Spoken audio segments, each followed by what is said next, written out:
Hey everyone, Brian from 3 Geeky Dads here. Before we begin tonight's episode, I just want everyone to know that we are now sponsored by Audible. As an IT professional for a school department, I find myself behind the wheel of my car traveling between schools almost all day long, and that's where Audible comes in. Right now, I'm enjoying listening to Douglas Adams' Hitchhiker's Guide to the Galaxy, read by Stephen Fry. It's so enjoyable to hear this hilarious audiobook read by a proper British comic actor. And that's just scratching the surface. Audible is the leading provider of spoken word content, with everything from bestsellers, celebrity memoirs, and news to podcasts. Yes, if you're into podcasts, and you're listening to us right now, so we can assume you do, Audible has got you covered. Just go to www.audibletrial.com/3GD to get your free 30-day trial today. That's www.audibletrial.com/3GD to get your free 30-day trial. You'll get 1 credit, 2 credits if you're already an Amazon Prime member. That's good for any premium selection titles you like, and they're yours to keep. You also get the Audible Plus catalog of podcasts, audiobooks, guided wellness, and Audible originals. Listen all you want, no credits needed. Again, that's www.audibletrial.com/3GD. $14.95 a month after your 30-day trial, cancel at any time. Audible. Stay informed, connected, and inspired. And now, on with the show. This is your 2-minute warning. This ship will self-destruct in exactly 2 minutes. Launch all escape pods as soon as they are filled! Hey, you're not permitted in there. It's restricted.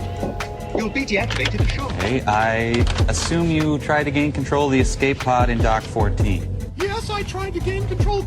There's an escape pod in Dock 14? Hey, that's my escape pod! Who are you? I'm the bearded lady. But are you one of the freaks? According to this, there's a single occupant escape pod called the Deus Ex Machina. Escape pod was jettisoned during the fighting.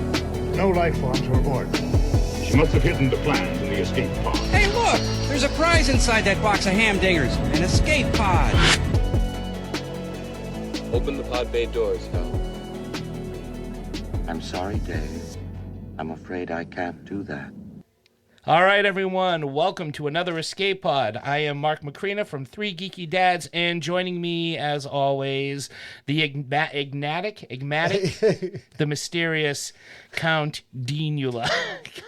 Hello, Dean. How are you? Hello. I sound like a cereal. I know. We're not even talking vampires, but you're wearing a Dracula shirt, and it popped into my mind. How have you been? It has been a while since we've done this. I'm doing good. Yeah. It's since we've last been podcasting, escape podcasting. I has got been a married. While. You did. You were at the wedding. Thank you for inviting me. Oh, you're welcome. It was an awesome wedding. You're welcome. And I bring that up mainly because we had a lot of Vincent Price reference, and you sure did. And I married a woman, Jen, who you've probably heard us talk about if you've heard I any have of us. The pleasure of meeting her a number of times. We all saw Evil Dead Rise together. It was a wonderful time. And we'll be bringing her up quite a bit because she is the Vincent Price enthusiast, and that has kind of pushed my Vincent Price love more than it already was. So, so this is kind of almost dedicated to my wife. All right, there you go, Jen. This one's for you. Now, on that, I'm going to ask you, and I'll tell you mine as well, if you can remember, what was your first introduction to Vincent Price? Okay, so we've kind of talked about this a little bit, but right. Probably the Brady Bunch is probably the first time I saw Vincent Price. Right. But I remember when I was younger not being able to stay up and see Vincent Price on the Brady Bunch Variety Hour and being very upset. And I'm probably like 7, this is at some point in the 70s. And like the fact that I was a 7-year-old who was very upset that he couldn't stay up to see Vincent Price. And I've told you that like I never knew my grandfathers. And I always thought of Vincent Price and Boris Karloff as a kid as the grandfatherly figures, not as these like creepy horror figures, but to me, but these grandfatherly, like comforting figures as a kid. And, loved when he guest starred on The Muppet Show and The Brady Bunch. and the Donnie and Marie show. He was on the Love Boat for an episode. I believe he played a magician of some sort. But he was on an episode of the Love Boat, yeah. Yeah, so Vincent Price, like, kind of as a kid, and also Creature Double feature on Channel 56, or I should say, on Channel 56, that kind of being exposed to his movies, you know, he was kind of always there, but I'd have to say Brady Bunch or maybe even The Muppet Show. Now, The Muppet Show for me, and of course, Thriller. Thriller was my introduction to him. Even before seeing what he looked like, it was his voice, his little rap on Thriller, which scared me when I was a little kid. And then I saw him on The Muppet Show, and I just thought he was the most amazing person they had ever on.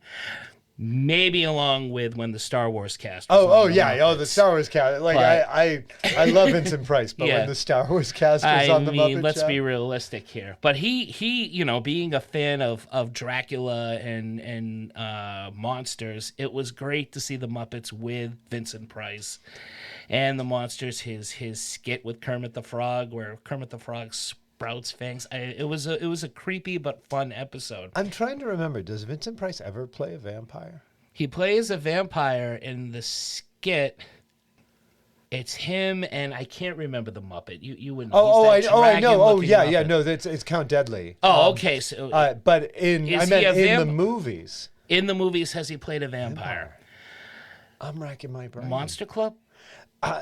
Is he? I know he's a vampire in something. Yes, he turns out to be a vampire. Right. Let's Monster Club. Maybe. I think Dr. Phibes, which we're going to talk about. Yeah. If we haven't mentioned that yet, we're going to be talking about... in case you haven't figured it out, folks at home, we're doing a Vincent Price double feature. Right, and we'll be talking about the Abominable Dr. Phibes. Absolutely. This is something, we're both Vincent Price fans, but Dean has been talking about this one for a while. So not only are we doing this for Jen, but because it was your birthday, happy birthday, by the way. This is your birthday episode. Present. This is a birthday episode for you. Yes, so... I get to talk about Dr. Phibes as my birthday. And we're also doing one of my other favorites, Theater of Blood. Which I had seen a while back, and I remember liking it, but revisiting it, I absolutely love it. It might be my new favorite Vincent Price film. I kind of overspoke. I can't say it's one of my favorite. It is a Vincent Price movie that I enjoy, but it has been a really long time since I've seen it. Yeah. And if we've never explained, I'm also a theater teacher. Like my bread and butter is theater. That's right.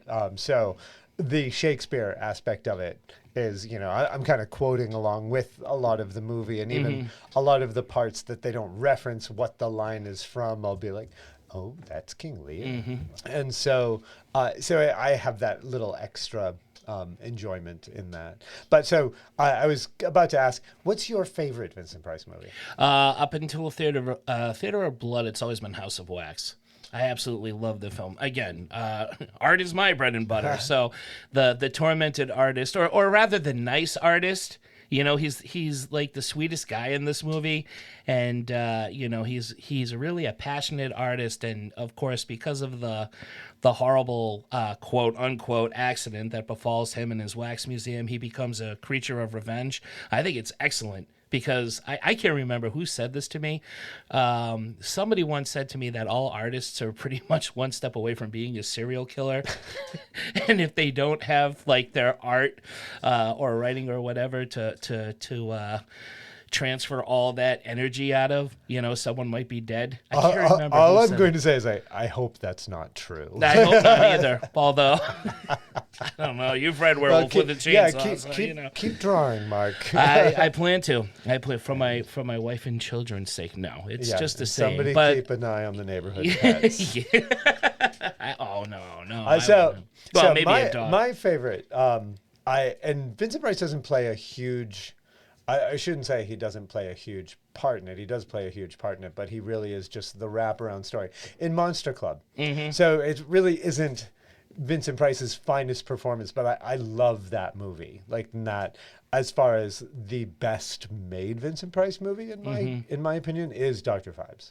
So and we'll get into me gushing about some of Absolutely. I'm also going to bring up Edward Scissorhands. Oh yeah, because that movie. Very few movies make me tear up, but this one, with his death is just. I believe it was his last on-screen appearance. The way he dies, he's looking right at the camera.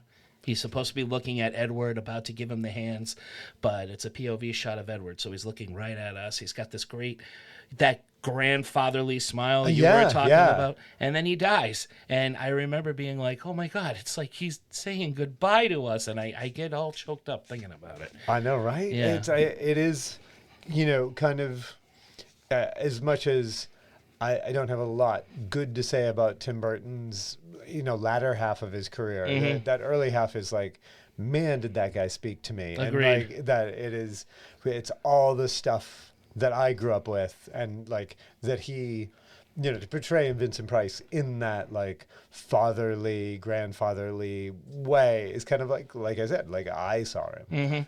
So I think Tim Burton did that with many artists. Oh yeah, yeah, which is good. Less serial killers, more artists, right? It all right, exactly, exactly.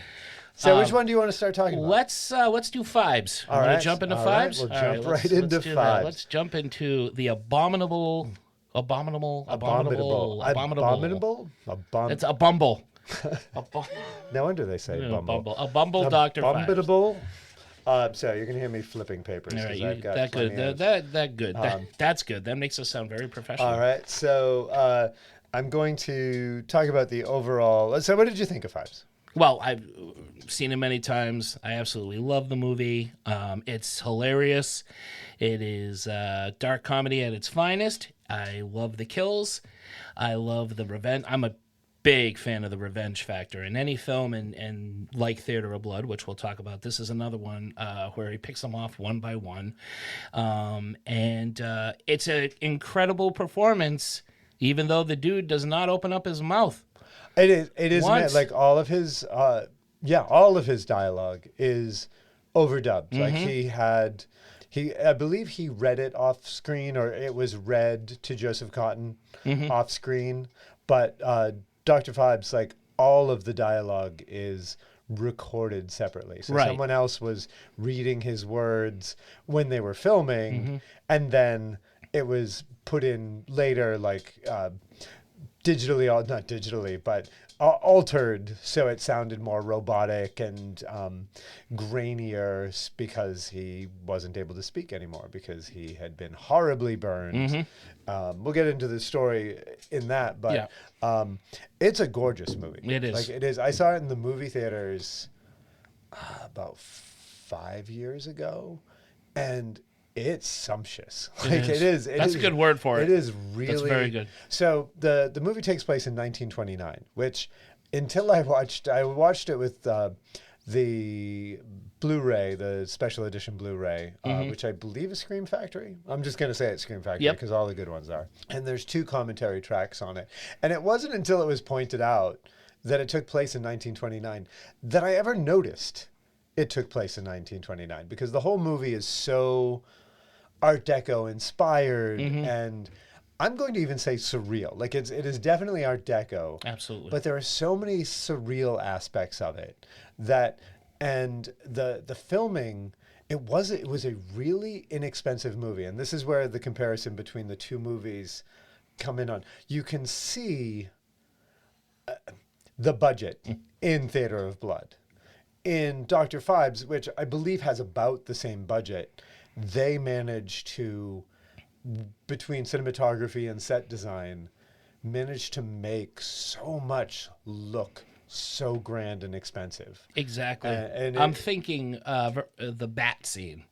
Oh, I'm pretty sure there was only one bat, and that they just filmed it from multiple angles and gave you the illusion that the doctor was being attacked by Medi. Medi. I cannot. And Dr. Phibes lives in I almost want to call it a theater. It is. It has a giant organ in it. It's a Disney attraction. Yeah, it is. And it has a whole bunch of mechanical men, like full-size wind-up toy musicians. What's the word? Automatons? Whatever the old Victorian wind-up people. That sounds right. Yeah, that I think it's good. automatons. Yep, Brian says yes. Thank you, Brian. See, this is why we This need is Brian why we need here. him. Yeah. And it's really men in. Like, I'm assuming it's men in costumes, but they make it look like that these are full-sized robot wind-up men playing instruments, and the set itself is so grand and elaborate. But it's pointed out that it's really a lot of curtains that lead to nothing. And so it gives the illusion that this place is far bigger than it actually is. And on the commentary track, they point out a lot of the places of like, well, this is the same stairway just from a different angle. Yeah. So you keep seeing where, those of us who've worked in low budget film, seeing how you can make, the same place. There's a scene later on that takes place on a stairway, and I didn't realize it's just a stairway. There's no ballroom around it. It is literally a stairway in an empty space with a chandelier hanging. But because those chandeliers are there and you're close cropped in on the stairway, you get the idea that it takes place in this big grand ballroom because there's a big circular stairway. And really, they only had the stairway. And so there's so much in the budget and so much just beautiful Art Deco set design. And it just is, I won't, but I could talk this whole hour just about how beautiful the set design of this movie. Well, it's understandable. You should go. I mean, talking on an audio podcast about how beautiful a set design is probably is a waste of time, but you really should watch this movie just to look at how the shots are set up. Robert Fust is the director, did not direct too much. He did AIP's Wuthering Heights also. And The Devil's Reign, which I haven't seen that. Which I rewatched recently. It was one of the movies on the last drive-in that Joe Bob covered. And The Devil's Reign is great. I forgot how much this is another movie I saw once a long time ago, and all I could remember was Ernest Borgnine turning into a goat, and the William Shatner cult mask is the one that they used in Halloween. Oh, that's where they got the Shatner mask and turned it into Michael Myers' mask. And if you watch that movie, you can see Michael Myers. When Shatner becomes part of the cult, they lose their eyes and they're all plasticky looking and stuff. And toward the end, they all melt. Not to spoil the movie for you guys, but it's an old film. But looking at Robert Fust's direction of this, like it is. I'm excited to see anything else he's done. I think you should see. You'll like this movie. If anything, Ernest Borgnine channels the devil, and the makeup effects. He's like a goat monster. If that's not Satan. Yeah, if that doesn't sell a movie, I don't know what does. Wow. Yeah. So I learned. What can't Ernest Borgnine do? He does it all. He does it all. So the story basically is, and this is why we picked both these movies, because they are both just Vincent Price is wronged by a group of people and then sets out to get revenge on said group of people. These are two revenge movies. And basically have the same plot and structure. Different motivations, different characters, but both movies have him basically just monologuing. Like in both movies, there is very little dialogue between Vincent Price and another character. Right. Theater of Blood has a tiny bit more. Phibes almost has none. Like it is him. Well, Phibes is he's got the 9 will die, 9 will pay thing that he repeats. He's got that kind of elegant mantra of his. But other than that, that's it. In Theater of Blood, he's got the one-liners, and I'll get to that in a minute, but going to all right. This is more of a classier. Even though he's got the disfigured face at the end, this is more of a classier Phantom of the Opera kind of character. Right. It is. They're two very different style movies. Theater of Blood, much more AIP, traditional AIP. This one, is in a level of its own. It's a cult film. It is a wonderful horror movie, and it is a horror movie. But its style and the care that went into every shot sets it above most other movies. Sure.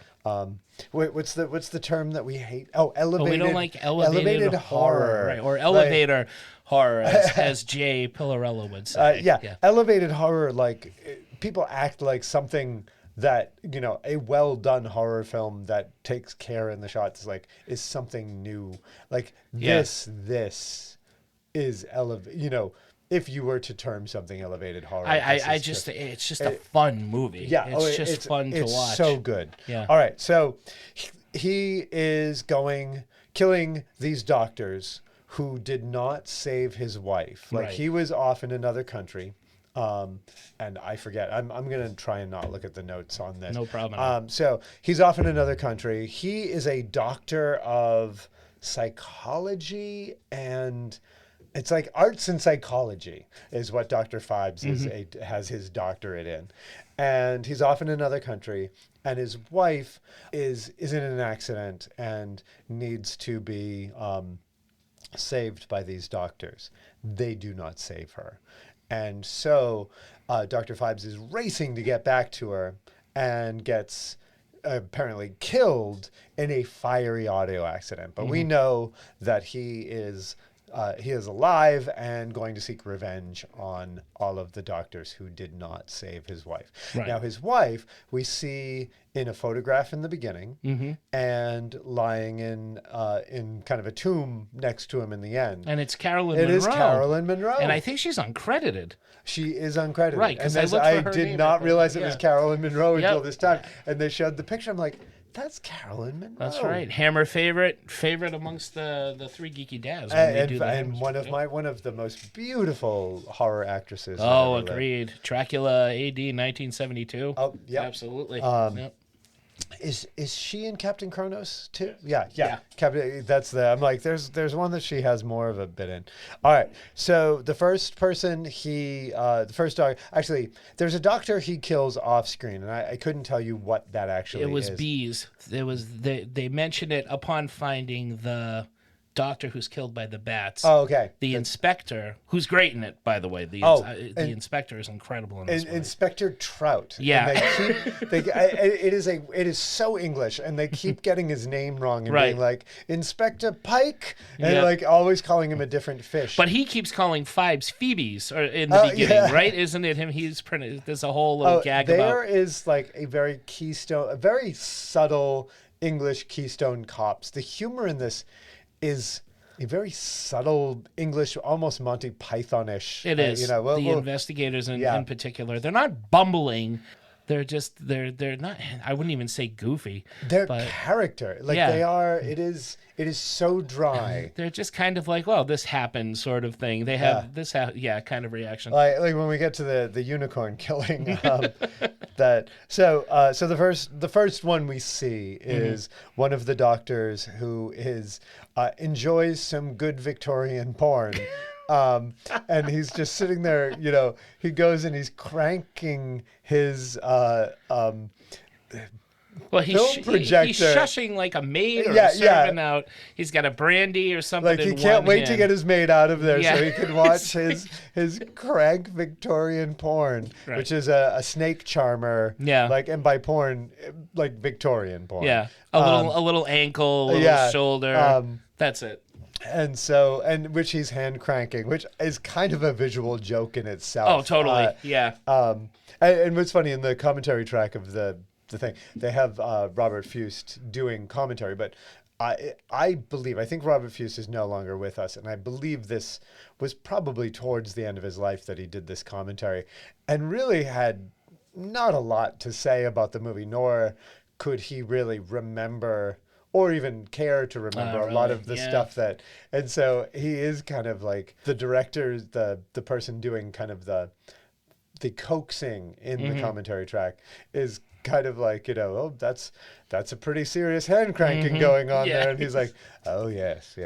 He's just ripping his own stuff. It is funny. So, but he is exsanguinated by Dr. Phibes, and we forgot to mention the most important part. Volnavia. Dr. Phibes has an assistant. And this is one of the things that makes this movie so extra special. Beautiful assistant. This also ties us back into Theater of Blood, too, which came out 3 years later, I believe. I think this is 1970. Theater of Blood is 1973. With, we'll get to who she is. Yep.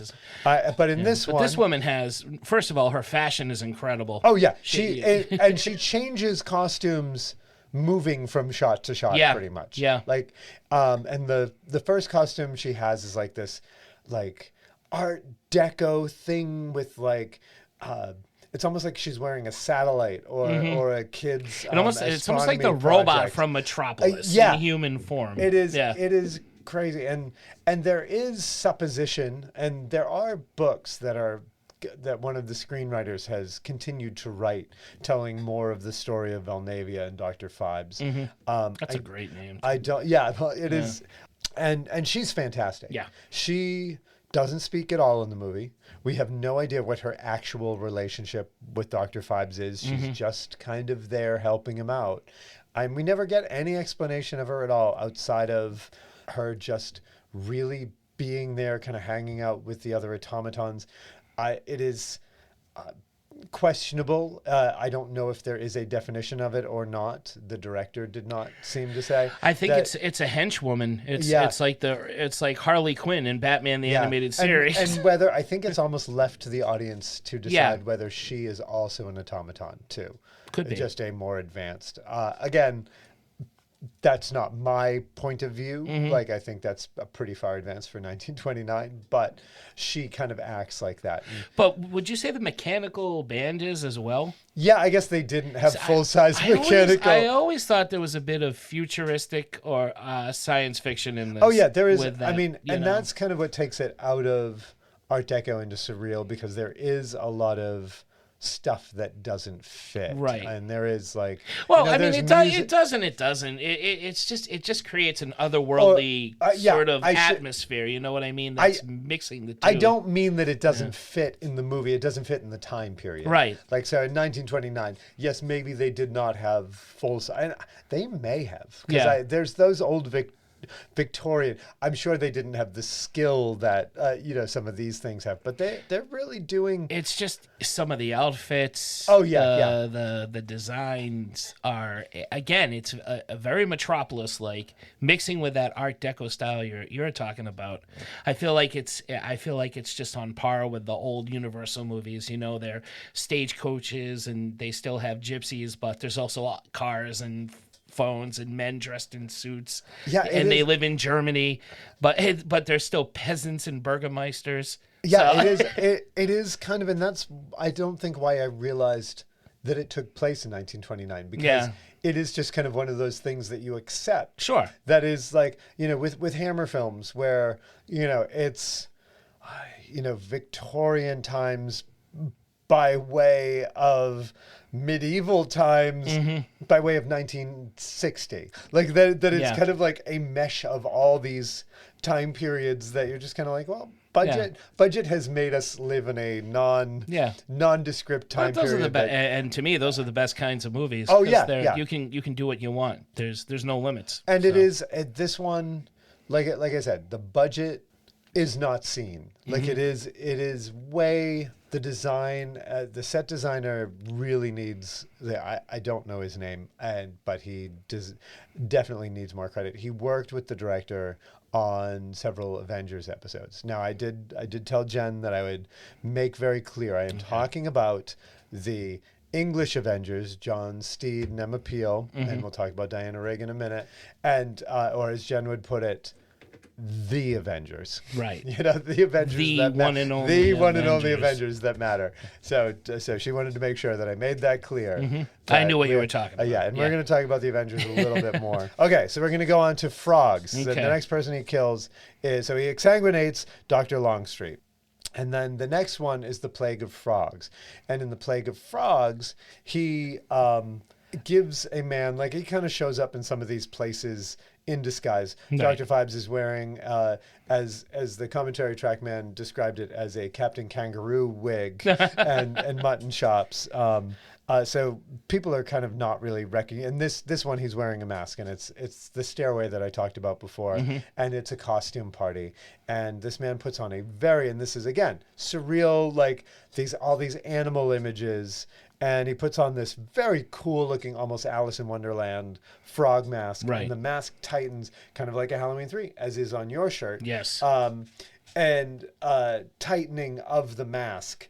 And so like blood is seeping out and he's getting his head crushed inside this mask. Which I love that. I love how he locks the mask on, and even though you can't really see it, you can imagine all the gears that are turning inside of there, and just the thing. Yeah, it's closing in tighter. It's kind of a precursor to both Saw and Halloween 3. Yes, like it is that yes. kind of, I know people's heads weren't crushed inside the masks in Halloween 3, but it has that same feel. Bugs came out of them. Yeah, so yeah. You had to I guess the if you head crush to get a the head, bugs out. Yeah. So that's how Dr. Hargreaves dies. And then the next one is the Plague of Gnats, but I guess they decided to go with bats instead of gnats. And he like slips in. I forget whether he just drills a hole or how he delivers the bat. He delivers them down the house, but I think this is the first kill. If I remember correctly, I think the bats come first. Yeah, these. I've done it in order of the plagues, not necessarily. Oh, okay, you're doing the plagues. That was one of the commentaries that right. he does it even in the wrong order that they list them. But so he lowers them. He lowers it down through a cage. If I'm not mistaken. Okay, He's got a cage, a box of them.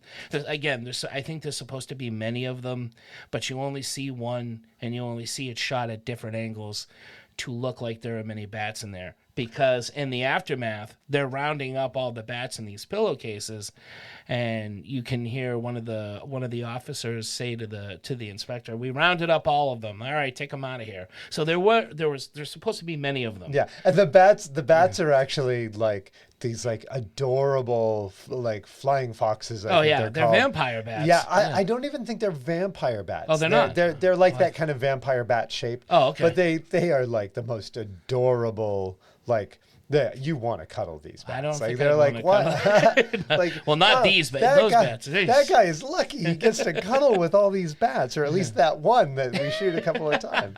Actually, my list. I'm looking at it. I think the only one that we have in the wrong order is. I believe that we have gnats and blood reversed. Okay. So right. so the exsanguination comes at where the bats comes, and the bats comes first. We'll be forgiven. All right. I think. So, Sorry, John. Sorry. I'm kind of blowing through these because it is just a series of these. And while the inspector is kind of following the case and trying to find him, and again, like at the end of each one, you get the inspectors and the cops kind of, jumping in. Right. And, they're learning a little more. They're following and the there's trail. always kind of a little. And the best thing about this is these little interstitials between a lot of these. You'll have Volnavia. There's one point that they're playing One for the Road, the old song, and she's just sweeping up and packing up chairs like it's the end of a bar, and then sits down and has a cigarette next to the band.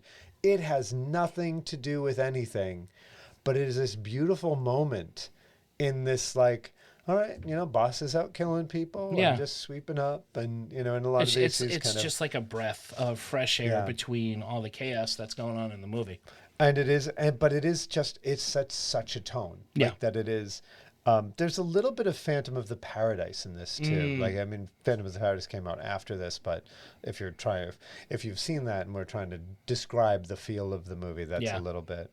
So then there's one of the other doctors flies a plane, and he releases rats in the plane. Again, kind of cute rats. These rats are adorable. Yeah. In fact, I thought they were squirrels at first. They are very light colored rats. They are not. They definitely look more like pet rats.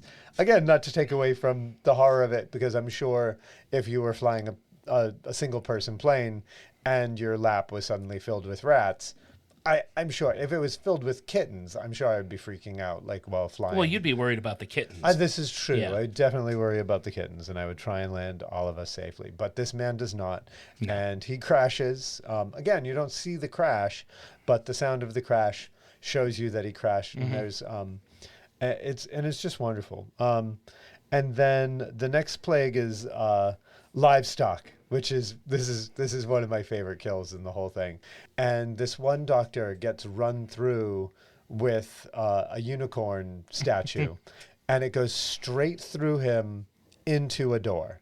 And so you see the unicorn horn go through the back of the door, and then there's a man sitting reading a paper, and the cops are trying to unscrew the man from the door and the unicorn from the door, and all you're seeing is feet go around and then they disappear and around, like they're turning the whole body. That's very Monty Python. Oh, it is hilarious and weirdly not tonally wrong. Right. Like it is weird that it's a movie that can be both a horror movie and not completely slapstick. Yeah. And have a man being unscrewed from a wall by a unicorn horn. Well, I mean, everything about this movie is just so out there. It's the humor is, whether it's intentional or unintentional. I think the whole movie is hilarious. This is not it. I think it's a almost like a, for me, more so a comedy than a horror film, because I find the way that the inspector talks, even Vincent Price's performance is awesome in this film, but it's definitely villainous. It's definitely grandiose and theatrical, and I just find it so amusing. It's kind of Grand Guignol, like it is. It has. We get pleasure in the violence because it's so over the top, and it's comedy without being, or it's silly without being. It doesn't. Crass. It doesn't stop to give you the humor. The humor is just in there. Yeah, it's very English. Right. Like it is very. This is what we have. You take. You laugh as much or as little of this as right. You and want. I'd almost say more Faulty Towers than Monty Python. Yeah, it kind of has that, because all the characters are very English. They are, except for Vincent Price. And then we have Boils, which is bee stings. Professor Thornton gets killed by bees that they use in again off screen. We don't. It's only talked about. Right. They probably did not have it in the budget to. Apparently bees. the original script had a lot. He changed a lot. The director changed a lot in the original script.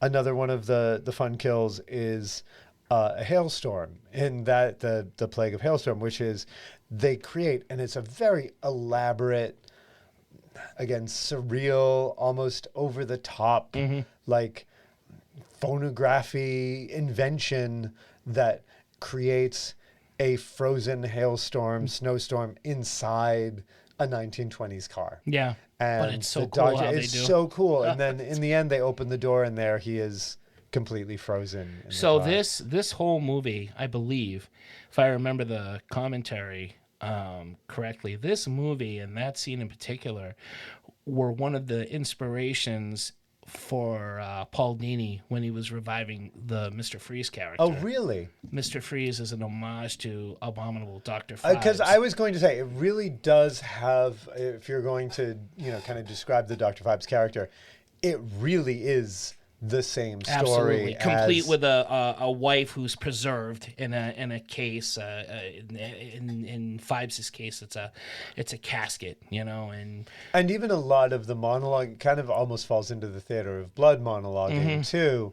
That kind of my wife. Yeah. This is how I will always remember you. It is very. Yeah. That is a really good comparison. Like that, I did think of that, and I forgot that I had thought of that. You're welcome. Thank you. It's great when you've got two Batman fans talking about Vincent Price, who played Egghead on Batman. On the 60s Batman show. True. Yes, it all comes back around. It's all connected. All right. So, and then there's the nurse that gets killed. And this is one of my favorites. And the nurse who there was a part that she played. I believe she was in a Hammer film, and I'm trying to remember which. Was it Dr. Jekyll and Sister Hyde? It might have been. I think so. And not positive. So with her, she goes and takes a nap in the hospital and is lying down in a bed. Dr. Phibes is in the level up above her, in the hospital floor above her, and drills a hole in the floor. And this is, again, super elaborate.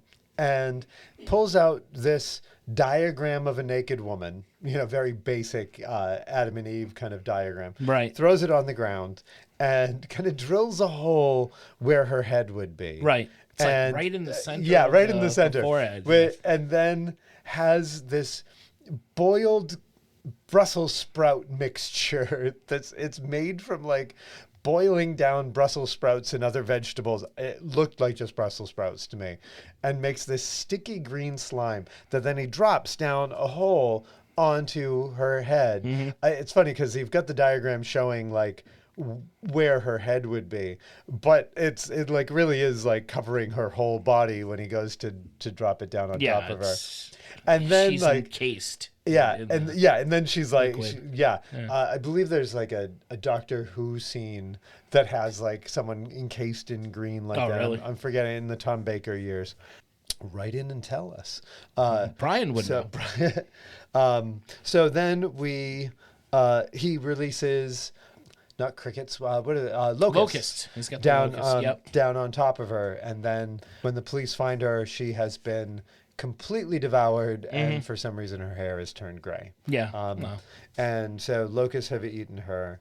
And then kind of the last murder is it Joseph Cotton? Joseph Cotton's firstborn. Joseph Cotton's firstborn. So the son. last one is the death of a firstborn. And throughout the movie, while we're watching the inspector and the police trail Phibes and his motives, we also learn of a psychiatrist who knew Phibes or was an associate of Phibes. And this character is played by Joseph Cotton, who has a son. He's very close to. You meet them throughout the film, and Joseph Cotton kind of helps figure out the motives of Phibes throughout the movie, and you kind of get, an early inkling as to, this is the only kid in the film, so this is going to be the last one, and it's going to come down between Joseph Cotton and Vincent Price, which is great because I am a huge Joseph Cotton fan. Another reason I love this film. Big fan of his. So, what's your favorite Joseph Cotton? I would have to say I love The Third Man, even though it's an Orson Welles movie. I love that one, or Shadow of a Doubt. I think he's the most villainous in Shadow of a Doubt. I love his radio plays. Shadow of a Doubt is when he pops the balloon, right? Is that the one? And oh no, that's Strangers on a Train. No. That's he's Uncle Charlie in Shadow of a Doubt, and his niece is starting. I'm just saying the balloon popping. But the balloon part, I think, is in another movie. I can't remember. That's not him. That's Strangers. But I love the work he's done on. With Orson Welles, Citizen Kane, more so than Orson Welles himself. I think he's a good actor, but Joseph Cotton's got something about him. I love his delivery on everything he does.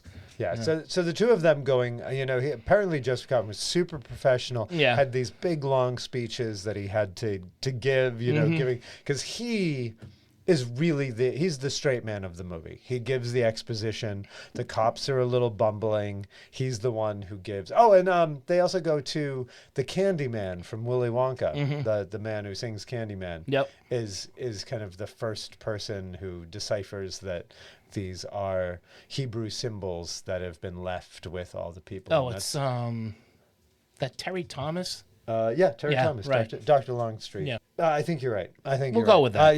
We'll go with that. Yeah. If we're wrong, sorry. I just didn't realize he was a No. That's right. Terry Thomas is the doctor that gets the blood taken out of him. Oh, okay. I'm talking about the one that goes in one scene. Yeah. And kind of is like the CSI guy. Yeah. And that's the. Okay, so I was thinking of somebody different. Never mind. Terry Thomas, also famous comic actor. It's a Mad World is another one of his. So Dr. Phibes, there's kind of the big ending, and he gets the Doctor to help him replace his body. What's the terminology when you're getting embalmed? He kind of has the Doctor help him embalm himself. I think, and just as the police are closing in, he is embalming himself. Yep. And lies down forever with his bride, Carol, the dead Carolyn Monroe. Yep. And he just kind of seals himself into a coffin, and it's kind of like into the floor. Yeah, it is. It is unlike a lot of the endings, and I'm kind of just throwing this out as kind of a sudden ending, but it really is. Like, it is kind of like he's just done all these things. He's done. Yeah. And he completes his tasks. Right. And then he just kind of seals himself into the floor, and is there forever with his wife until the sequel. Right. And they slumber too somewhere over the rainbow. Oh, yeah, yeah. Which is hilarious. Yeah, there is so much like quirky, weird stuff in this movie. So that's Dr. Phibes. And really, like I said, the plot really is not all that important. Like, that's kind of why I've just kind of blown through how these things happen. Right. Because it's really one right after the other. Right. Yeah. And it's all, these visual gags, and I hate to call them gags because, like, they're partially beautiful, partially goofy, all creative. Like, and so it is a wonderful movie. Like, it's I agree. It's a lot of fun. I just had a blast watching it and rewatching it again. And the kills are inventive. It's got a nice little supervillain story to it, which I think are pretty cool. And it's Vincent Price acting with his face, basically. Yeah, and really, or not acting, because even his face he's has like pretty he's got, stone cold. Yeah, in this, and he has makeup on that even hard to tell that he even has makeup on when he's the Dr. Phibes. I'm sorry, we didn't tell you that Dr. Phibes is Vincent Price face gets taken off, and he has a kind of skull deformed face. Similar to House of Wax. Yes, it's all a mask. It gets ripped off, and there's the hideous face underneath. Yeah, but even the regular Vincent Price face has makeup on it to make it non-movable. So right. Even Vincent Price, because he can't move his mouth when he talks. Yeah. He drinks through a hole in the back of his neck, and there's a few gags that go with that, and he talks by connecting a cord to a Victrola. He's so robotic and alien in the movie at the same time. Oh, it's so wonderful. It is cool. So then we'll talk about the All next right, movie. so that's movie one, Abominable Dr. Phibes. Let's hit the lobby real quick, and we'll come back and talk about the second film. Let's all go to the lobby. Let's all go to the lobby. Let's all go to the lobby to get ourselves a treat. Delicious things to eat. The popcorn can't be beat. The sparkling drinks are just dandy. The chocolate bars and the candy. So let's all go to the lobby to get ourselves a treat. Let's all go to the lobby to get ourselves a treat. Okay, welcome back, everyone, to our next feature in this double feature of Vincent Price movies.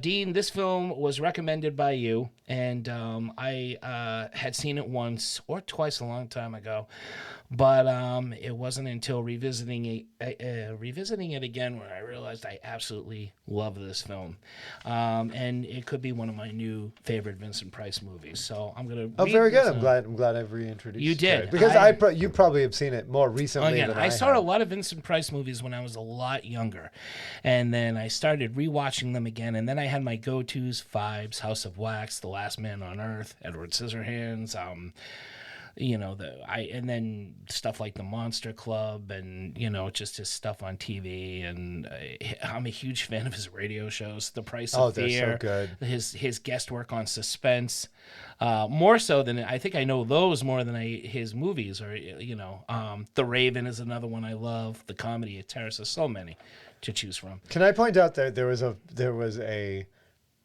flaw in the commentary track on this movie I'm sorry, not this one, the Abominable Dr. Phibes, when they were talking with the director and saying, well, what do you think of Vincent Price's performances in doing like the vampire type of thing in the Hammer movies and the more gothic thing. And both Jen and I going, he was not in any Hammer He movies. wasn't. Like, yeah. No. It was funny that the interviewer like had that so off the mark. Yeah. Well, a lot of American International Pictures. Yeah. Old school film, a lot Yeah. of English people. I get it. I'd probably mix it up too. See, I'm not the only one that makes mistakes. A lot of people do.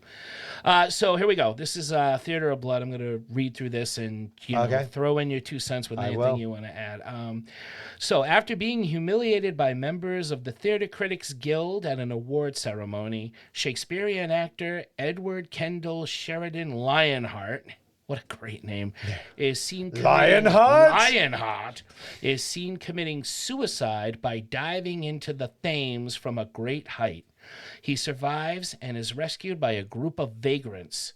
2 years later, beginning on the Ides of March, Lionheart sets out to exact vengeance against the critics who failed to acclaim his genius, killing them one by one in ways very similar to murder scenes in the season of William Shakespeare's plays that he last performed.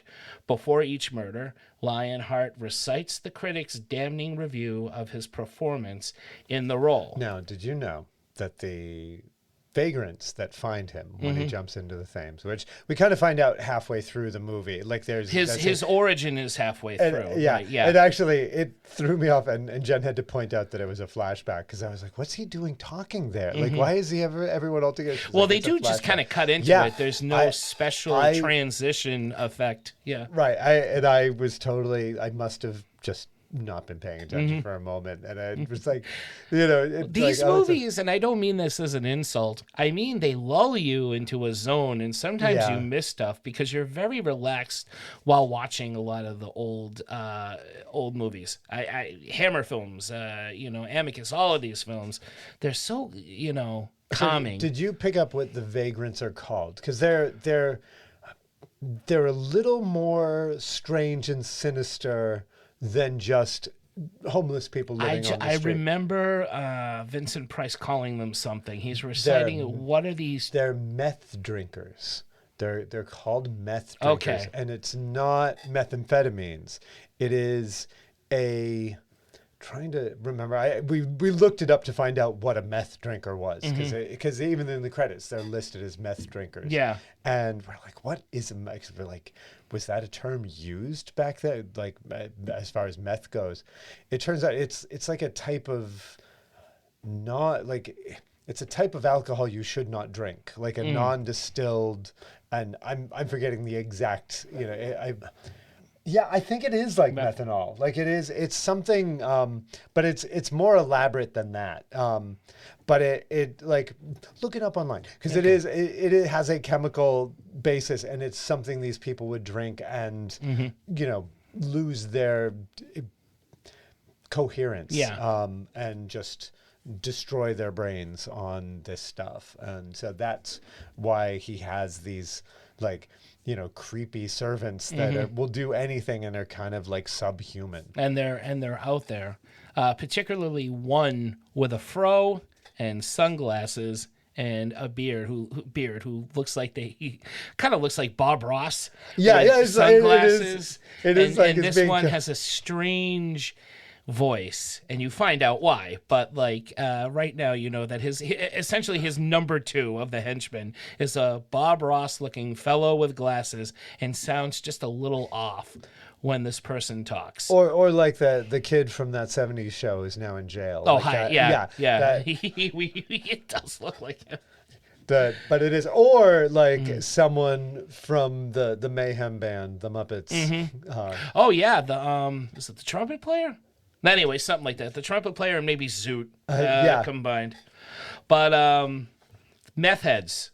That I just remember the scene is really cool when he falls and he's taken in by him. Has this great narration, or he recites something. Forgive me, I don't know what it is, and he talks about them as, oh, what creatures are these?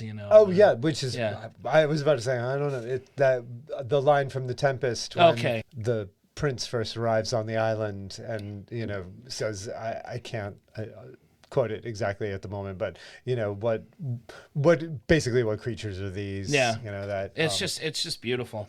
Awesome music in this movie, by the way, too. Yeah. I will say the film score in this film is great. The opening of the movie is this beautiful classical score that I really like, as they show old footage of Vincent Price pre-insane and performing on stage, which I thought was cool.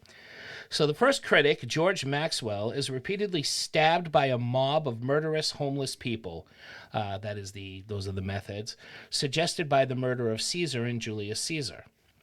The second, Hector Snipe, is impaled with a spear, and his body is dragged away to appear at Maxwell's funeral, tied to a horse's tail, replicating the murder of Hector in Troilus. Troilus and Cressida. Thank you. You are the cultured one. That was a scene that I really liked. Brutal. It is kind of. We can kind of poke at the differences between the two movies. Mm-hmm. There is kind of a beauty in the murders in Phibes. Yeah. This is a lot rougher. There is Phibes is an artist with his kills. I have realized that this character is a prelude to Freddy Krueger. That's a pretty good. He is Freddy Krueger. He is really the first kind of slasher, picking off people one by one, for revenge, similar to Freddy Krueger being burned by the parents. So he's exacting revenge on the kids because of what they did to him. And he does them in very brutal ways. And he always has a quip or a one-liner. This is especially true in the later films. And as I'm watching this horse dragging this body, and as I keep watching the kills and Vincent Price's one-liners or quips within, I'm like, this is Freddy Krueger. This is a prelude of things to come. At least that's how I saw it. Anyway, Yeah. I don't know if you agree or not, but that's what I saw in this one. This is one of the first slashers for me. Moving on. The third, Horace Sprout, is decapitated while sleeping. I loved this scene. So this old guy is going to bed with his nagging wife. Yeah. I love the scene. I love the music. It's such a calm scene, and it's hysterical, but it's gory. So the critic is trying to go to sleep, and his nagging wife keeps waking him up because he's snoring, and she's just constantly nagging him to give him more covers, whatever. They're just feuding. Finally, they both fall asleep, and Phibes and his assistant are behind a wall or something. Yeah, right? they inject him with. They inject her first. Yeah, and I think they inject her. It's like the thigh. Is it the butt or the thigh? I forget. Butt, it's somewhere around there, and she makes this whoo sound, and I laugh so loud at this. It's like 10 at night when I'm watching this night. It's both disturbing and cruel and funny at the same time. Hysterical.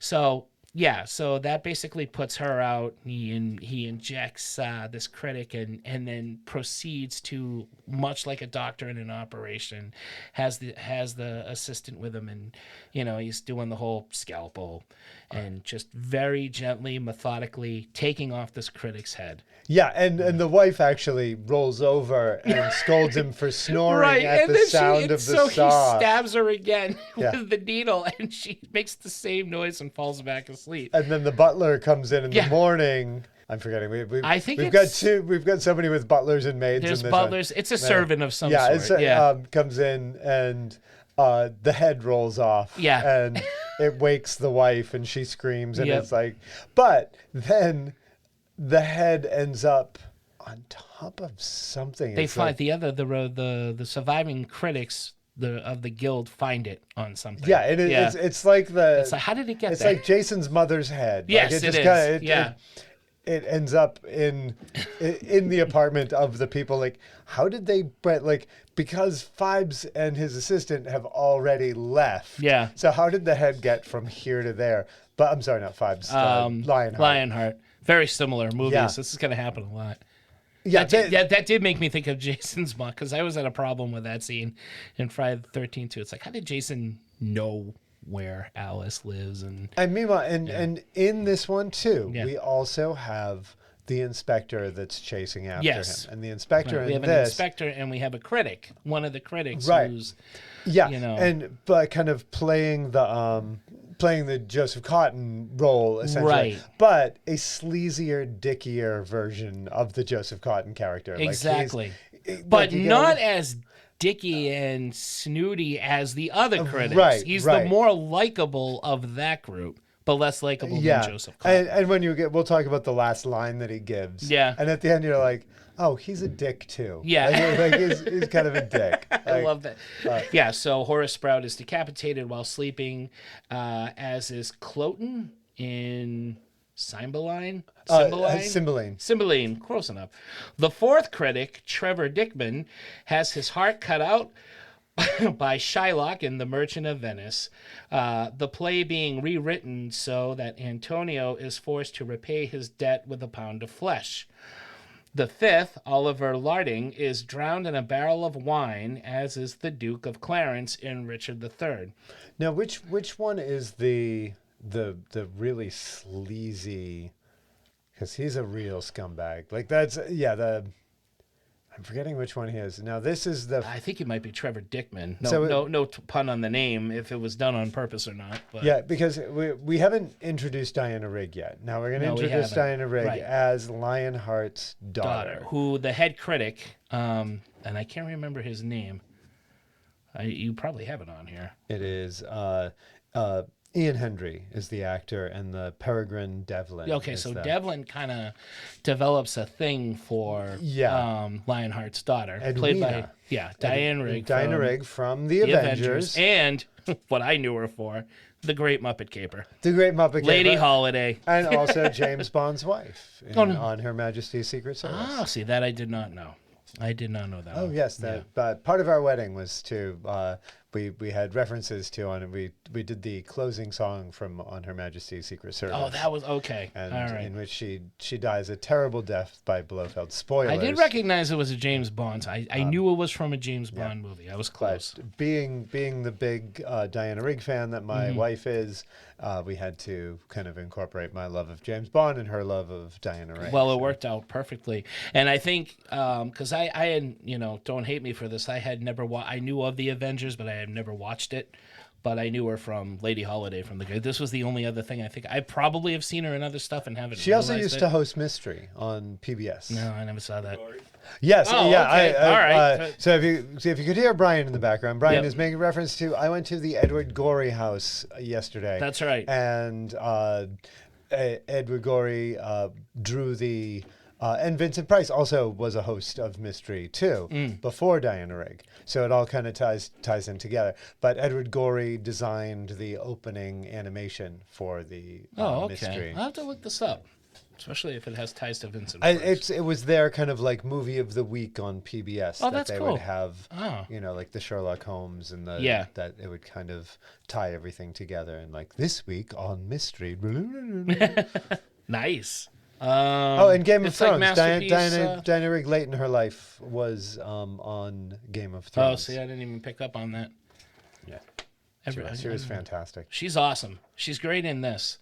So for the next play, Romeo and Juliet, Lionheart lures the critic, Peregrine Devlin, to a fencing gymnasium where he reenacts the sword fight from the play.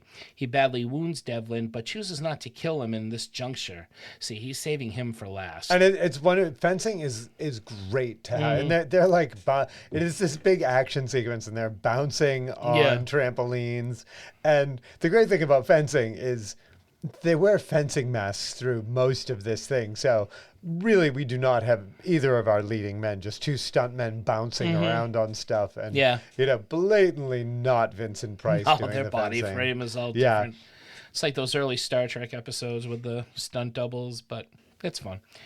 With the sixth critic, Solomon sultry and obsessively jealous man. This was a good one. Oh, that was tough. This was one is that Jen was like, I don't like this one at all. This is murders his wife, believing her to be unfaithful, as portrayed in Othello. I was gonna say, I can tell you that one. Although sultry survives, his actions lead to his imprisonment, and he will likely die in prison. Yeah, that's it. Yeah, but he didn't die. Mm-hmm. He's as good as dead. He'll die in prison. So I loved this one. Not so much for the strangling of the wife. I can see why that would unnerve some people. But Vincent Price's performance as this particular character, because he's a different character with each kill, right? Yeah. He's a character that fits into the play that he's doing. Dresses up a little bit differently. He's a masseuse. Yeah, in this one. I love the accent. I love the walk. I love the music that's playing for him. This is his best chance. This is his close to sounding like kind of a hippie as you're going to hear Vincent Price get. And it's fantastic. So I do like that performance, even though I can see why that's not as fun as the other kills. It's definitely more serious. Yeah, it is, because he makes. Well, he chokes her. He's like, right. Yeah. He makes the critic think his wife is having an affair with a masseuse who is him in a costume. Right, and very similar to Uncle Buck, where the lady thinks Uncle Buck is having sex when he's just trying to do the laundry and he's getting rough with a washing machine. That's what this reminded me of. The critic is hearing the noises from the other room, and it sounds like they're having sex where she's just getting a nice massage. But I found that kind of funny. And then it didn't get so funny. But then it got funny again. Oh, well. The seventh critic, Miss Chloe Moon, is electrocuted to replicate the burning of Joan of Arc, and Henry in a hairdressing salon. Oh, which this was cool. And you want to talk about Bob Ross? Like, yeah, it is basically Vincent Price playing Bob Ross.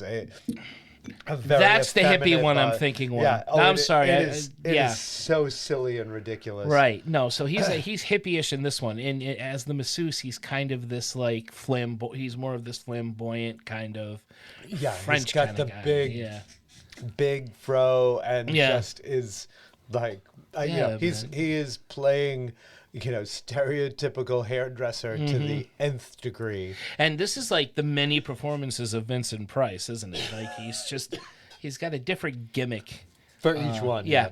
The eighth critic, flamboyant gourmand Meredith Meridew, is force-fed pies made from the flesh. Yes, and this is Titus Andronicus, which Julie Taymor did a wonderful version of Titus Andronicus with Anthony Hopkins, and I'm spacing on the actor's name who played Nightcrawler in the X-Men movies. Oh, Alan Cummings. Alan Cummings. Okay. But in this, the actor who is this critic, I swear I knew him from a million things, but couldn't find anything that I actually knew him from. He's got that voice and that face and like that. He reminds me of the actor who played the man who was a rat in Harry Potter. Yeah, Peter Pettigrew, who's done other stuff too. But he reminds me of him. And he reminded me of the hangman or the executioner from Men in Tights at the end. He even talked like him. Let's see, what are you all, 5'2" or say whatever? Yeah. But he has these poodles that he carries around everywhere. He's like Paris Hilton. He carries these little dogs around, and of course, and they're his children. Yeah. When he's looking for them, he wins a contest. he ends up winning a. Yeah, it is. It's kind of, we were kind of pointing out, like, he never goes anywhere without these dogs. How was he? Because I think the police were trying to protect him. Yeah. And so they had him like isolated, and then when they went to go feed him, the Vincent Price was disguised as the chef along with his assistant. That could have been it. Yeah. And I frequently, as I've mentioned in our previous podcast, I don't like when animals are hurt in horror movies. It is the one thing that I get sensitive about. And just, I was kind of like, is this one of those that I need to like prepare myself for? And the poodle heads on the tray that are shown before him are basically two cotton balls. Like it is kind of the goofiest looking. Like you get the idea, it's the poodle's heads, but totally, it is probably the least graphic you could get for two poodles heads on the tray. I'm annoyed by these dogs, these little. I don't like poodles, so I was perfectly okay, and I knew it was coming.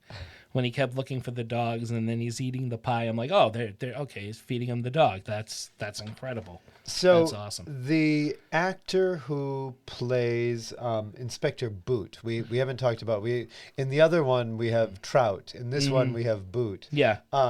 Is Milo O'Shea, who again another favorite of my wife's is Barbarella, and he plays Dr. Duran Duran. In Barbarella. Oh, no kidding. That Duran Duran. I'm like, which band named themselves after Dr. Duran Duran? Duran Duran did. Also, has to battle Eugene Levy for the most pronounced eyebrows in show business. This man has like white hair and eyebrows that they're Scorsese. They're Eugene Levy. They rival next level eyebrows. Yes. They are beyond caterpillars. They're leeches, like furry leeches. So we're So he so he force feeds him the poodles until he chokes to death, replicating the demise of Queen Tamara and Titus Andronicus. So it is relevant early in the film that Lionheart is being aided by his adoring daughter Edwina. We talk about the assistant. Who is male, hippie, big afro, right? Kind of has a voice like this, yeah. And the reason is that we find out, or rather, Devlin finds out at the end, it was his daughter in disguise helping him all along. Whereas prior to this discovery, we have this kind of relationship between the two of them where she is upset that her dad is dead, but she almost seems like she has no clue that her dad is both alive, and she's kind of, as she says, she's like, I can help you, but he's still my dad. Right. Like, so you get the idea that she doesn't like the idea that he's killing people, so she's going to help the police a little bit. Yeah. You don't know that she's assisting him. Now, here's the flaw that I have in the movie. Okay. We do see Diana Rigg playing a different character that is assisting Dr. Phibes. There is a lecherous assistant, and I forget which one of the deaths he is. Is it the sleazy guy? I think it's the sleazy guy, is the wine guy, the guy that they drown in the wine. Okay, right, right. And so Diana Rigg comes in a blonde wig and kind of plays a wannabe actress who needs help. And he's like, I'll help you. Yeah. Maybe we can have a glass of wine after rehearsal. Some pre-Weinstein shit going on there. Exactly. And but it's Diana Rigg, and it's blatantly Diana Rigg. Whereas a friend of mine had watched this recently and posted about it and was like, I had no idea that was Diana Rigg. And I'm watching it, with fresh eyes, trying to think, would I have known that was Diana Rigg in the man's costume, in the Bob Ross costume? I don't think I would have. And it would have been more of a twisty surprise if we didn't have Diana Rigg in this other costume helping him out, because it's blatantly her. Yeah, I saw her right away, and I agree. Yeah, and that kind of killed the whole reveal. Right, because if they had just kept her in that one thing, and again, so this also follows the same. Now that we've revealed that it's Diana Rigg, you have this female assistant helping out Vincent Price through all of this. And again, so just like Phibes. Just like Phibes. Yep. Yeah. And Fuse was asked to direct this, and he said no because he didn't want to be known as the Vincent Price revenge guy. No, that's too bad. I think you would have done some good with this too. Although I think this there is some beautiful shots in this too. It is all the theater stuff with the meth drinkers, the homeless people, have a very creepy, twisty quality to it. There is a movie called Aria that I love quite a bit, and it's all famous arias, opera arias, and famous film directors kind of directing segments along with it. And there's one that takes place in a Victorian asylum as with the inmates putting on a play, and it reminds me quite a bit of this movie. Reminds me quite a bit of that, and there is a lot of that, like Vincent Price doing monologues from Shakespeare, which it's kind of hard to tell whether he is actually good or bad. Like I kind of think it's almost a matter of taste, because I love hearing Vincent Price, but it is a little overwrought in the Shakespeare, and so it is like, are the critics correct? I mean, a lot of them seem to be self-absorbed, and so their criticisms kind of reflected their own non-paying attention to the play or their own self-interest. Yeah. And then towards the end, we get him kind of being like, no, the final critic being like, no, the other guy deserved it. Like, so. Yeah, I always thought this was him being. A lot of people refer to Vincent Price as being campy, and his horror movies are campy, and I could not disagree more. I don't think they're campy at all. I think they're over the top, which I think they're fun, but I am invested in this performance. I think he's villainous in a lot of these roles. I think he's giving it his all, and I think people just like to throw the word camp around when they can't describe what kind of performance he's giving, but I think it goes above that. I think it's a sort of just a rhythm that he has with the voice and the looks. There is it's menacing but fun. Jubilation, in I don't want to say he's over the top, because in most of the stuff he's just perfect. Except when except in this, I think he's doing camp and over the top on purpose, because he wants to convey to the audience that he's not that great of that. Of course, he is a great actor in this movie, but when it comes time to do the quips before the killings, he is camping it up, hamming it up, whatever you want to say. Yeah, I think it's deliberate. Yeah, you know? I think there is a love. And like, you see Vincent Price enjoying every line that he speaks. Like there is an exuberance there, and I think that can kind of read as over the top, but there is like, he relishes the words. Right. It is, and again, I'm not going to say that, Vincent Price could, rival like the great actors of all time. I mean, but maybe he could. Like, there is a joy in his performances and a delightful devilishness. Yeah. In it, and again, and a lot of stuff. A lot of the movies he did were cheap, really, really cheap. I mean, both of these, I think it was $500,000 on Phibes. Like, I made a movie for $100,000, and I'm thinking, like, Dr. Phibes only cost like that little much more than mine. Yeah, like that. So a lot of times he's left monologuing, like, because there is, like, in both of these movies, a lot of monologue. But I think it's because people like to hear him talk. Right, it is, and it, they say he chews the scenery, like in this, and he really kind of does, but it's kind of like he's being fed the scenery. Like, it's kind of like, it's not, it is something that makes it. This one, I just think he has that kind of voice and that face, and I think he can't help it.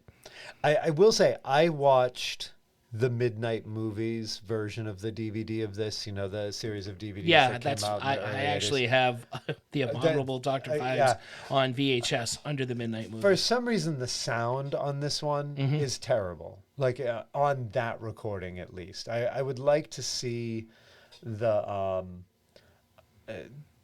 Scream Factory version, because I believe there was a trailer for Theater of Blood on the Phibes Blu-ray, so I'd kind of like to see it, because the sound was muddy in the version that I was watching, the Midnight Movies version, which made a lot of the Shakespeare and a lot of the dialogue in this less clear, which makes a lot of these, like, big, elaborate Shakespearean monologues, they're kind of dumbed down a little bit. They're a little, it makes it a little boring and not like, okay, we need to hear another Shakespeare thing, which I will say, and this is kind of where, like, we both were talking about how, how much more you liked Theater of Blood. I'll say I liked Phibes more because it was clearer. Whereas this one, I think they kind of almost overdid the amount of Shakespeare that he was doing. Right. Like, it's kind of like Jurassic Park. Just because we can doesn't mean we should. Totally. That they push it a little too far. There's a little too much, for Lionheart. It is kind of like, all right, well, maybe he is like a little overblown. Like this actor deserves the bad credit that he get, and could be intentional. Could also be the scripts, not just 100%. Well, but jumping ahead, when Diana Rigg ends up dying, because the monologue that he gives is not his best. Like and that leads the surviving critic Devlin, to comment on his demise as I can't remember the comment. Do you remember what he was? He has this offbeat comment like, it's sort of like, see, told you it wasn't that great or whatever, and just walks off. It is. It's like a pun, and I should have written it down. It is obnoxious. Well, see the movie to find out. Yeah. We don't want to spoil the last line for you. That's right. Get out there now. There's nothing on TV. It's funny because you can tell the filmmakers want to give you a little nod that Lionheart is kind of right. Like that these guys are assholes. Totally. Because the inspector gives a look that I think is what the audience is supposed to feel. When the critic walks away. When the critic walks away. Devlin walks away. Because Devlin makes it's like, well, it's a joke along the lines of like, well, that's hitting the boards, and like when Phibes like dies in the fiery end, his theater is burning, and he falls again to his death, and along with his daughter, and the guy who's been kind of wooing his daughter the whole time is just like, I'm gonna make a witty pun, CSI opening type of pun, and walks away. And the inspector gives that look of like, wow, you're a jerk. Like, and it kind of, and that's how the movie ends. And it kind of Lionheart was right. Right. These guys are pretty much all despicable. Some more than others. Some are just pompous, and others are deviant and full of themselves. So you root for the bad guy. Yeah. Who you're kind of unsure is what, like, it's kind of in the like, how many lives have you ruined? Like, I'm not sure if it levels up to murder though. Like that, it's like a bad review. Like, well, you can't. It's a tough call because I hate critics personally. I always have ever since Roger Ebert gave a better rating to Garfield than he did. We're not going to get through this without you. He gave a better rating to Garfield, and he hated Dead Poets Society. I mean, come on. All right, I'm not going to go into it. We got to wrap this up. But I get it. I'm not saying critics should be murdered, but I'm just saying, I'm sure if you're an actor and you're watching this movie... Let's be clear. Mark is saying that critics shouldn't be murdered. No, they should not be murdered. I mean, we're all critics anyway, right? So as we are sitting here literally now. Critiquing this movie. Yeah, but we're saying nice things about it. We are saying we're going to survive. Yes. All right, so wrapping this up. We go ahead. Eventually, Diana Rigg is arrested as the prime suspect in the murders, forcing Lionheart to reveal himself to Devlin. Lionheart tells Devlin to give him the award or be killed, and Devlin refuses. Again, he's a stubborn prick. He's not going to admit that this guy is a good actor. He's tied up. He's going to have these daggers. Very Saw-like. Yes, it's a Saw trap. It's supposed to be like King Lear, I guess. Yeah, plans to put out his eyes with red-hot daggers, as happens to Gloucester in King Lear. However, his contraption gets stuck just as the police arrive to save Devlin.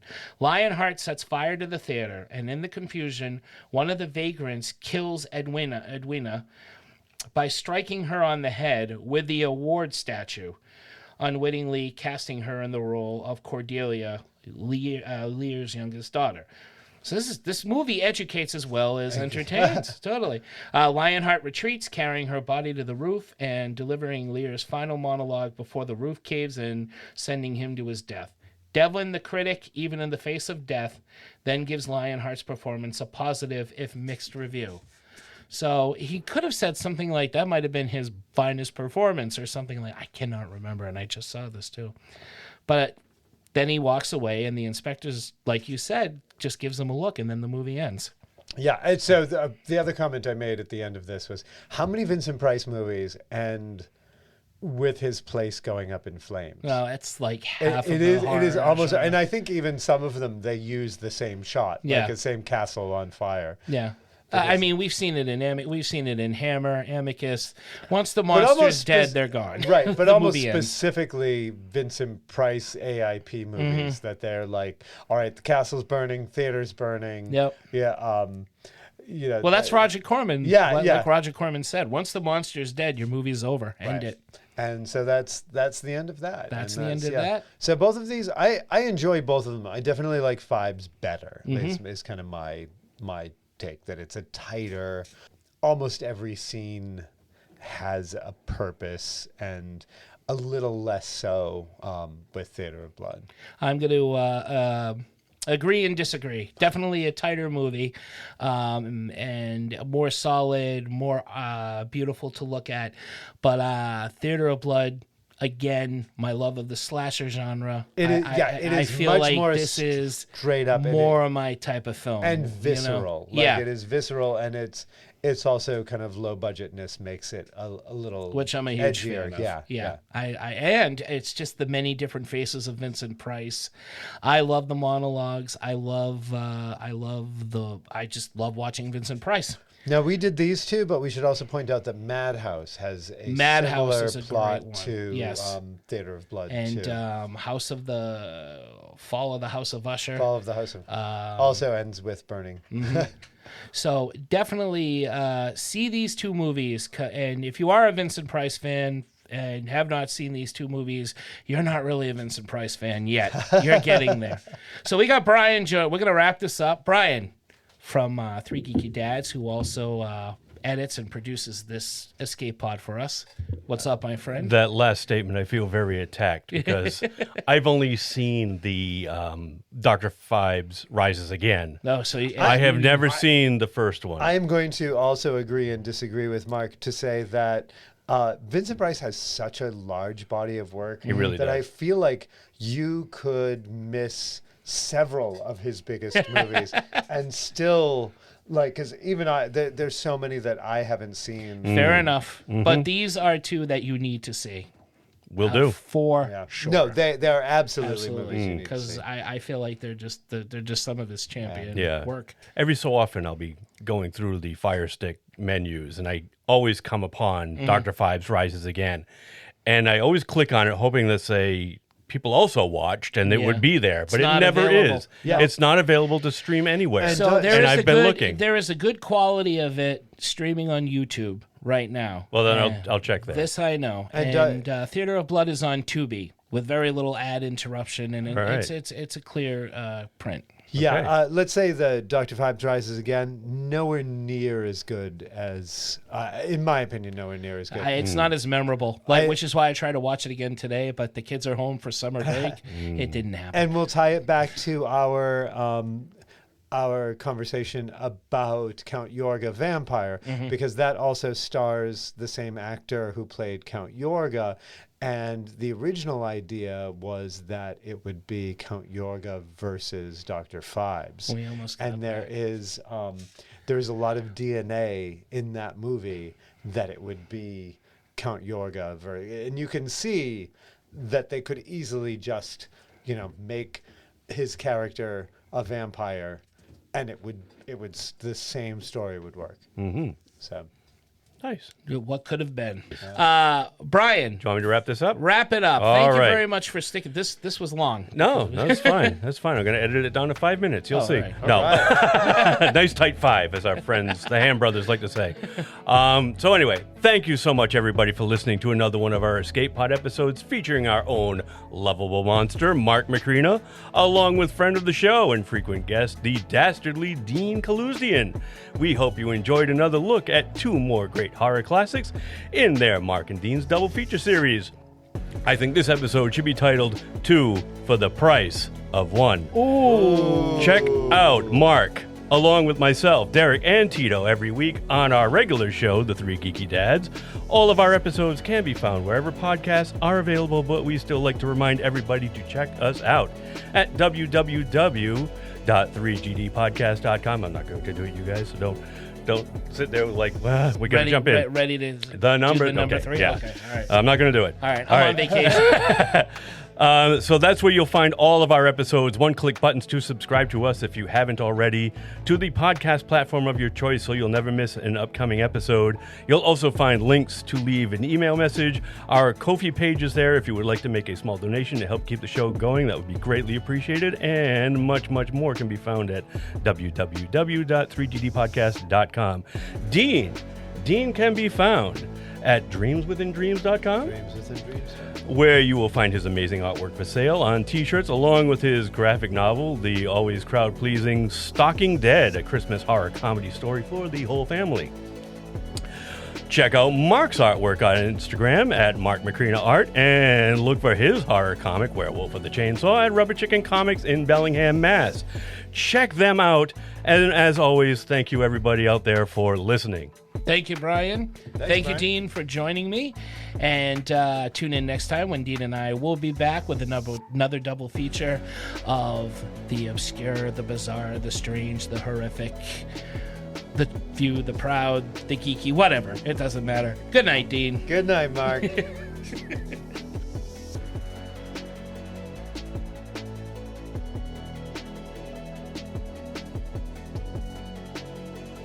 Hello, everyone, and welcome to another Escape Pod. I am Marc Macrina from Three Geeky Dads. How are you? And with me is the man who puts the whore in horror. No, that sounds terrible. Let's start that again.